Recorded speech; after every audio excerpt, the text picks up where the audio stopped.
இந்த வீடியோவை உங்களுக்கு வழங்குவோர் மாலை முரசு செய்திகள் தொலைக்காட்சியின் படிப்போம் ஜெயிப்போம் உயர்கல்வியை தேர்ந்தெடுப்பதில் உள்ள சந்தேகங்களை தீர்க்கும் நிகழ்ச்சி தினமும் மாலை 5 மணிக்கு. வணக்கம். மாலை முரசு செய்திகளை விரிவாக பார்ப்பதற்கு முன் தலைப்புச் செய்திகளை பார்க்கலாம். கல்வி, பறக்கும் ரயில் உள்ளிட்ட திட்டங்களுக்கு நிதி ஒதுக்க பிரதமரிடம் கோரிக்கை. தமிழக மீனவர் பிரச்சினைக்கு தீர்வு காண வலியுறுத்தியதாகவும் முதலமைச்சர் மு க ஸ்டாலின் பேட்டி. சிறைபிடிக்கப்பட்டிருக்கக்கூடிய இந்திய மீனவர்களை மற்றும் அவருடைய படகுகளை மீட்பது, பள்ளிக் கல்வித்துறைக்கான தமிழ்நாட்டுக்கு சேர வேண்டிய SSA நிதியை பெறுவது, அதேபோல கோவை மற்றும் மதுரைக்கான மெட்ரோ திட்டங்கள், அங்குள்ள விமான நிலையங்களை விரிவாக்குறது, சென்னையில் பறக்கும் ரயில் திட்டத்தை மெட்ரோவிடம் ஒப்படைக்கணும்னு அது ஒரு கோரிக்கை வச்சிருக்கிறோம்.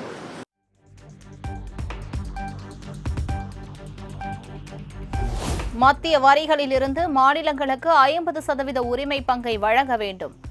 நிதி ஆயோக் கூட்டத்தில் பங்கேற்று வலியுறுத்தியதாக தமிழக முதலமைச்சர் மு க ஸ்டாலின் பதிவு.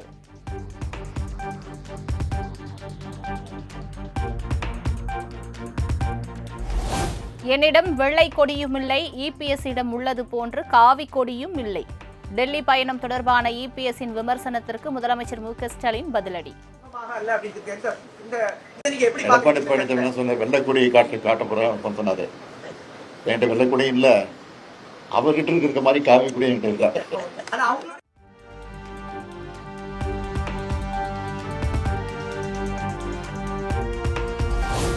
அமலாக்கத்துறை விசாரணை குறித்த உச்சநீதிமன்றத்தின் கருத்து நியாயமான ஒன்று. டாஸ்மாகில் 1000 கோடி ரூபாய் ஊழல் நடைபெற்றது தொடர்பான கேள்விக்கு முதலமைச்சர் மு க ஸ்டாலின் பதில். நியாயமான கருத்து தான் நீதிபதி சொன்னது, நியாயமான தீர்ப்பு தான் சொல்லியிருக்கிறாரு. அதெல்லாம் இருக்கு.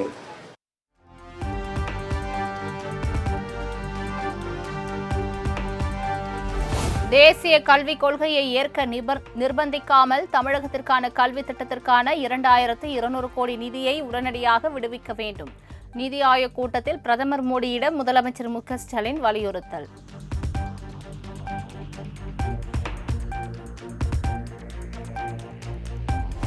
டெல்லியில் பிரதமர் மோடி தலைமையில் 10வது நிதி ஆயோக் கூட்டம். முதலமைச்சர் மு க ஸ்டாலின் உள்ளிட்ட பல்வேறு மாநில முதலமைச்சர்கள் பங்கேற்பு.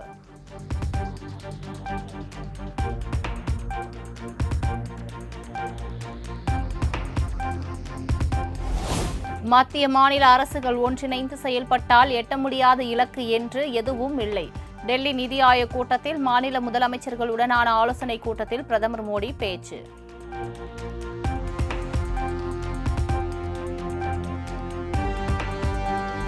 நிதி ஆயோக் கூட்டத்தினிடையே முதலமைச்சர் மு க ஸ்டாலினுடன் கைகுலுக்கி பேசிய பிரதமர் மோடி. சந்திரபாபு நாயுடு, பகவந்த் மான் உள்ளிட்ட முதலமைச்சர்களுடன் தேநீர் அருந்தியபடி கலந்துரையாடல்.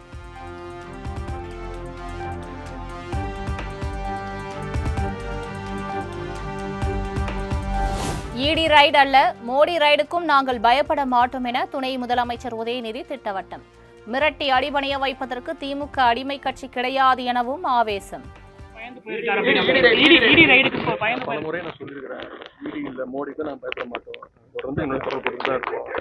என்ன பண்ணாங்க?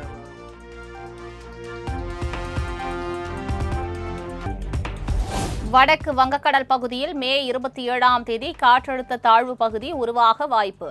தமிழகத்தில் வரும் 28ஆம் தேதி வரை கனமழை பெய்யும் என்றும் வானிலை ஆய்வு மையம் அறிவிப்பு. இது அரபிக்கடல் பற்றி. வங்கக்கடல் பகுதின்னு பார்த்தீங்கன்னா மத்திய மேற்கு மற்றும் அதனை ஒட்டிய வடக்கு வங்கக்கடல் பகுதிகளில் ஒரு காற்றழுத்த தாழ்வு பகுதி வருகின்ற 27ஆம் தேதி உருவாகும் வாய்ப்பு இருக்கிறது.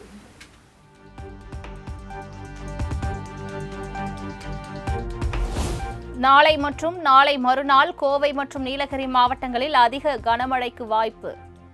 சென்னை வானிலை ஆய்வு மையம் எச்சரிக்கை.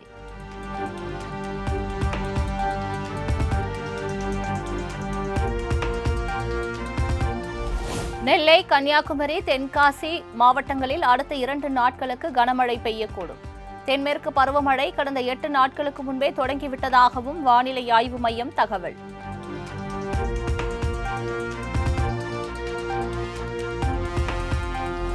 தமிழகத்தில் மார்ச் முதல் தற்போது வரை இயல்பை விட 92% மழை அதிகம் பதிவு.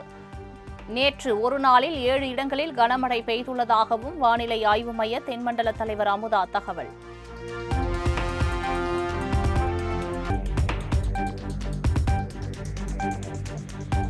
பதினாறு ஆண்டுகளுக்கு பிறகு கேரளாவில் முன்கூட்டியே தொடங்கியது தென்மேற்கு பருவமழை.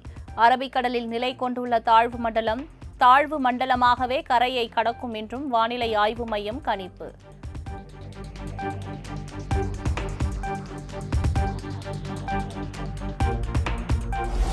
உதகையில் அடுத்த 2 நாட்களுக்கு படகு சவாரி மற்றும் 3 நாட்களுக்கு மலையேற்றம் ரத்து. கனமழை எச்சரிக்கையை அடுத்து நீலகிரி மாவட்ட ஆட்சியர் லட்சுமி பவ்யா தண்ணீரு அறிவிப்பு.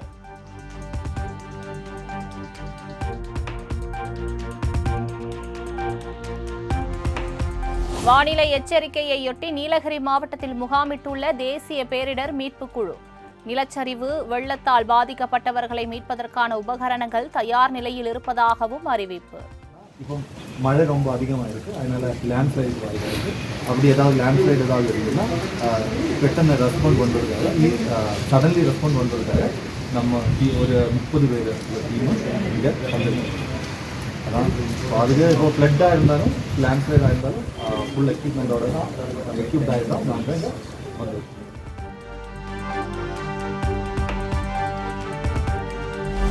நீலகிரி மாவட்டத்திற்கு ரெட் அலர்ட் எச்சரிக்கை விடப்பட்டுள்ளதன் எதிரொலி. பாதுகாப்பு கருதி பைன் ஃபாரஸ்ட் மற்றும் தொட்டபெட்டா சுற்றுலா தலங்கள் நாளை ஒரு நாள் தற்காலிகமாக மூடப்படுவதாக வனத்துறை அறிவிப்பு.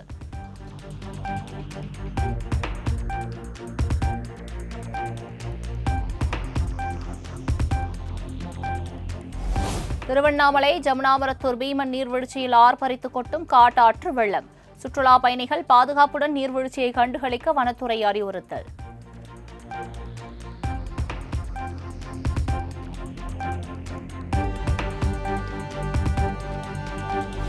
கோவை குற்றாலம் என அழைக்கப்படும் அருவியில் கடும் வெள்ளப்பெருக்கு. சுற்றுலா பயணிகள் அருவி பகுதிக்கு செல்ல தடை.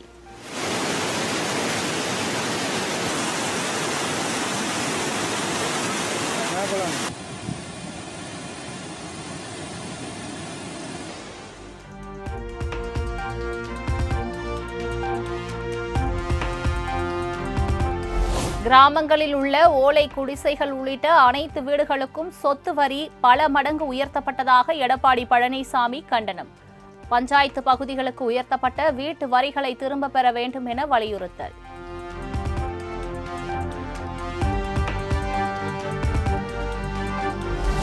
ஆட்சியில் இருந்தபோது ஆதரித்து கையெழுத்து போட்டுவிட்டு தற்போது சொத்து வரி உயர்வை எதிர்க்கிறது அதிமுக.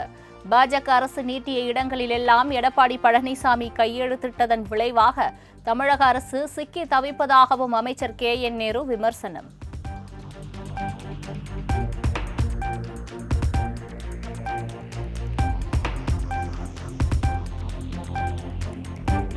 அதிகப்படியான மன உளைச்சலால் கடந்த 1 மாதமாக தூக்கம் வரவில்லை. என்ன தவறு செய்தேன், ஏன் ஏமாற்றப்பட்டேன் என்றும் தெரியவில்லை என தருமபுரியில் நடைபெற்ற நிகழ்ச்சியில் பாமக தலைவர் அன்புமணி வேதனை. என்னடா நான் தப்பு பண்ணேன்? என்ன நான் தப்பு பண்ணேன்?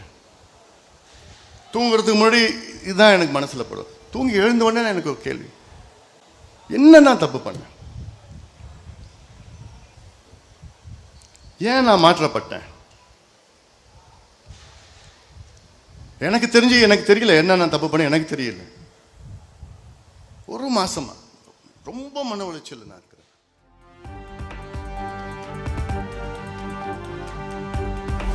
மாமல்லபுரம் பிரம்மாண்ட மாநாட்டின் எதிரொலியாக பாமகவில் குழப்பத்தை ஏற்படுத்த திமுகவினர் முயற்சிப்பதாக அன்புமணி குற்றச்சாட்டு. வன்னியர்களுக்கு தனி இடஒதுக்கீடு வழங்க முதலமைச்சர் மு க ஸ்டாலின் சற்றும் முயற்சிக்கவில்லை என்றும் விமர்சனம்.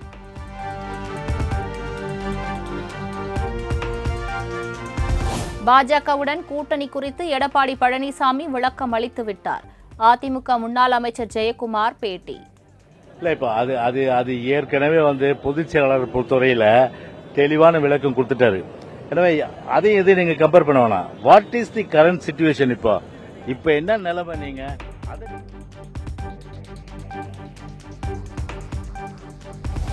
சென்னை மெரினா, கடலூர் சில்வர் பீச், நாகை காமேஸ்வரம் கடற்கரை மற்றும் ராமநாதபுரம் அரியமான் கடற்கரைகளுக்கு நீலக்கோடி சான்றிதழ். 18 கோடியில் உட்கட்டமைப்பு பணிகளை மேற்கொள்ள கடலோர ஒழுங்குமுறை ஆணையம் அனுமதி.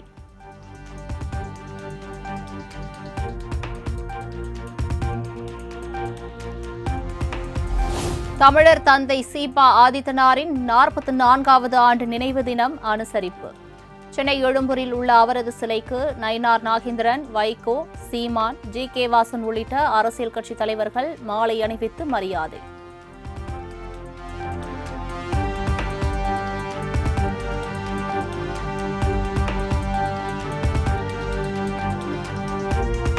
திருப்பத்தூர் மாவட்டம் ஜோலார்பேட்டையில் கோயில் இடம் ஆக்கிரமிப்பு தொடர்பான கூட்டத்தின் போது காவல்துறையினருடன் பொதுமக்கள் வாக்குவாதம். பீஸ் கமிட்டி கூட்டத்தின் போது சாமி வந்து ஆடிய பெண்களால் பரபரப்பு.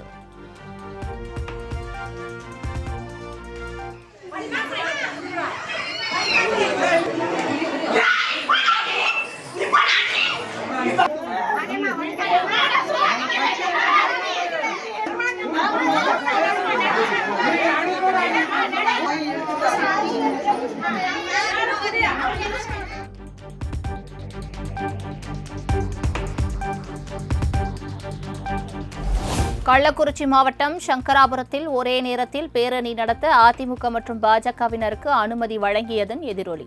சங்கராபுரம் மற்றும் அதன் சுற்றுவட்டார பகுதிகளில் கடும் போக்குவரத்து நெரிசலில் சிக்கி தவித்த மக்கள்.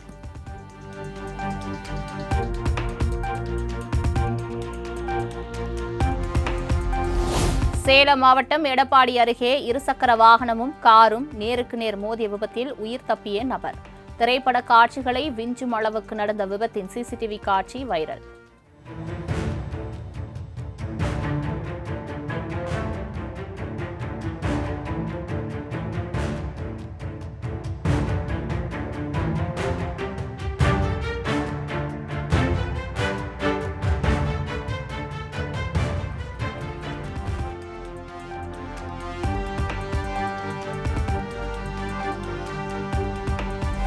சென்னை திருவேற்காடு அடுத்த கோலடி பகுதியில் கழிவுநீர் சுத்திகரிப்பு நிலையம் அமைக்க எதிர்ப்பு தெரிவித்து போராட்டம்.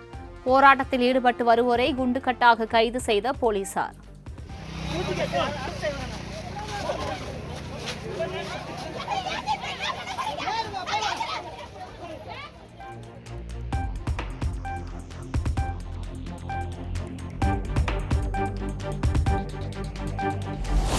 மதுரை கீழக்கரை கலைஞர் நூற்றாண்டில் ஏறு தழுவுதல் அரங்கில் களை கட்டிய ஜல்லிக்கட்டு போட்டி. வாடிவாசலில் இருந்து சீறி பாய்ந்த காளைகளை அடக்கி பரிசுகளை அள்ளிய மாடுபிடி வீரர்கள். Super super super super.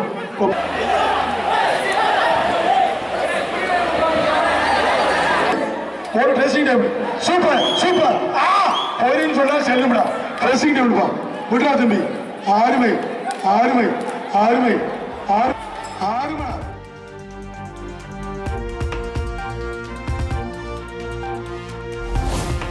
மேற்கு தொடர்ச்சி மலை பகுதிகளில் 2 நாட்களுக்கு கனமழை எச்சரிக்கை விடுக்கப்பட்டதன் எதிரொலி.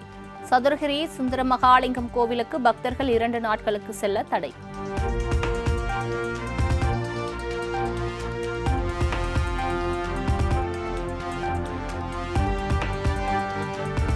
உடுமலை திருமூர்த்தி பஞ்சலிங்க அருவியில் குளிக்க தடை. கனமழை பெய்து வருவதால் ஏமாற்றத்துடன் திரும்பி செல்லும் சுற்றுலா பயணிகள்.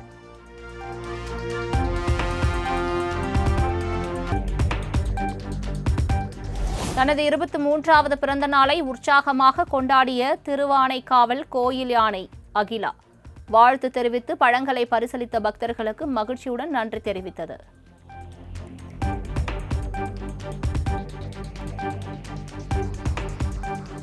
பாகிஸ்தான் ட்ரோன் தாக்குதலில் பாதிக்கப்பட்ட ஜம்மு காஷ்மீர் பூஞ்ச் பகுதிக்கு சென்றடைந்தார் மக்களவை எதிர்க்கட்சித் தலைவர் ராகுல் காந்தி. பாதிக்கப்பட்ட மக்களை சந்தித்து ஆறுதல் தெரிவித்து குறைகளை கேட்டறிந்தார்.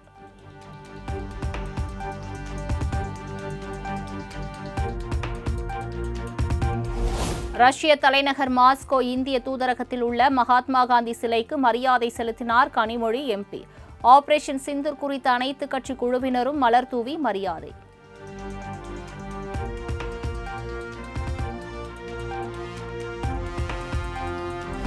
ஆபரேஷன் சிந்தூர் நடவடிக்கையின் போது பாகிஸ்தான் ஆதரவு தீவிரவாத முகாம்கள் மட்டுமே தகர்க்கப்பட்டது. எல்லையோர குடியிருப்புகள் மற்றும் கோவில்கள் மீது பாகிஸ்தான் தாக்குதல் நடத்தியதாகவும் மாஸ்கோவில் திமுக எம்பி கனிமொழி பேட்டி.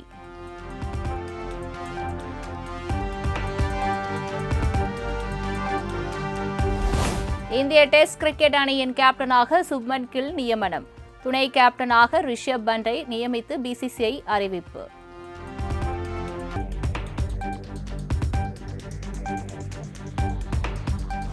இங்கிலாந்து அணிக்கு எதிரான 5 போட்டிகள் கொண்ட டெஸ்ட் தொடரில் விளையாடும் இந்திய அணி அறிவிப்பு. சுப்மன் கில் தலைமையிலான இந்திய அணியில் தமிழ்நாடு வீரர்கள் சாய் சுதர்ஷன், வாஷிங்டன் சுந்தருக்கு வாய்ப்பு.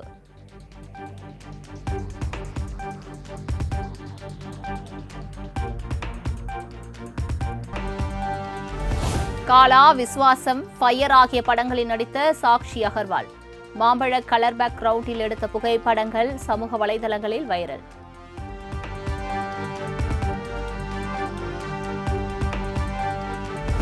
மார்பிங் மூலம் தனது போலி ஆபாச வீடியோ தயாரித்து பரப்புவதாக சைபர் கிரைம் காவல்துறையிடம் நடிகை கிரண் புகார்.